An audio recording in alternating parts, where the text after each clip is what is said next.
this show is powerful because it makes you a visual accomplice. It draws you into a story in a very faraway island, into a very complex and very disturbing story that is playing out in the global scene right now. The first film you see is up really up high, looking down at the birds, and you can see all these birds nesting, and it's kind of mesmerising to look at. Just startling images, amazing, almost painfully. Sucked you in gently. You think it's more like a wildlife kind of film than anything else? Very meditative and peaceful and gorgeous. Just the landscape and the birds, that just looks amazing. I almost thought it looked almost CGI at one stage. The landscape is very scaly. Then you move on to the second gallery when you see the kind of things that look like prisons. People aren't locked up individually, but there's bars on the windows, and it looks like that people could be kept there. Yeah, there's some very sad and eerie about that sort of space. They seem to be abandoned, and then kind of the silhouette images, the shadows of older workers superimposed on the images was breathtaking in a way. It really put you into that world. The pictures of the women up on the wall, and then Jesus Cristo Te Amo. We attempts to humanise or to make the place a bit more real for them. There's a lot of reaching out going on, but you just knew it's going to be that's an all-male, hard-working, brutal environment.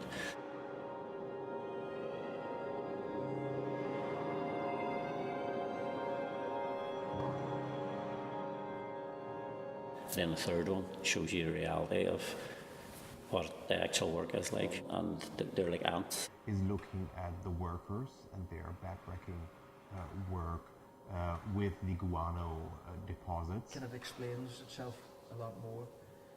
I think it can, that's when it all kind of kicks in, when you see the actual people digging this fertiliser and putting it into the bags and carrying it, running as they're carrying, because they're so heavy that they have to run. Addirittura usano dell'acqua per far sì che questi sacchi possano scivolare contro il calore del sole che è troppo forte. The last kind of image I remember is like just this, it's like an Aztec temple of plastic bags, which is an amazing, beautiful image. The length of time for building all of that up to get to the state where it is, where then they can come in and they can mine it out and take it away again.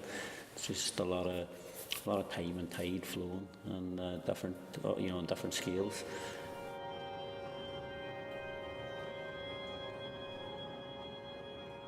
These are pictures that were taken recently on these islands, and that they are so reminiscent of the conditions that we had in the 19th century, in terms of labor, in terms of the complete absence of mechanization, in terms of the living conditions, in the sense of desolation. What you're looking at there is big teams of men carrying something out on an industrial scale, but without any industrial protection or probably any legal worker rights or any of that going on at all. A world that we thought we'd left behind, and yet a world that is still ours in some respects. It doesn't tell you the whole story straight away, it just reveals part of it. They all, from their own vantage point, raise interesting observations about the seen and the unseen. Proprio il fatto di non capire all'inizio di cosa si tratta e quindi di cosa stanno facendo e di come le parti sono collegate tra di loro, che mi spinge a voler sapere di più.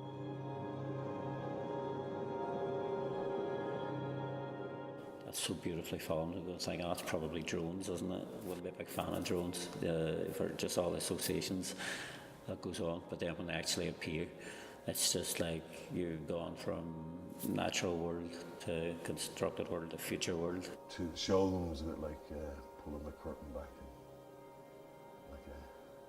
seeing how it was made. But I preferred not to know. Some of these pictures are nice, some of them are spectacular, and yet the sound, I think, gives you this feeling of doom, this feeling that there is something disturbing hidden behind these pictures. The music does definitely play a big part in the video. Like Johnny Greenwood music. My father used to plant spuds and we used to use guano on the fields as a fertiliser. And it kind of brought me back to my dad and the time I spent on the fields with him. That kind of got me a bit emotional. Sometimes it's a bit overpowering, but it is a bit kind of heavy sometimes. But it's beautiful as well, very beautiful. We've got apocalypse now going on as well, like, you know, and you see helicopters coming down and turning, like.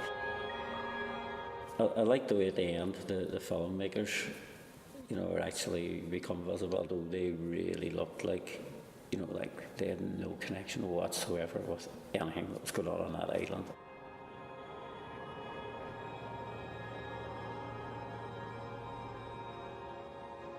That image of the empty island left behind, and just the awful irony, you know, Reserva Nacional, was it like National Park or whatever, you know, and it's like, you know, here's a bit of island, we'll just script all the residue of it. There you go. And these people are just taking. I'm thinking, is that what we're doing, what we're going to do? And eventually will we just take out of this world until we have nothing left except deserts? Finance, world trade, disease vectors, labor conditions, slavery, all these things are coming together in this place. Looking at it, it's essentially a massively profit-driven enterprise with no concern for the environment at any level at all. So it's kind of weird to find some beauty in it. There is no easy conclusion in this exhibit, and there is no easy conclusion for all the environmental challenges that we have and that we encounter on this small island.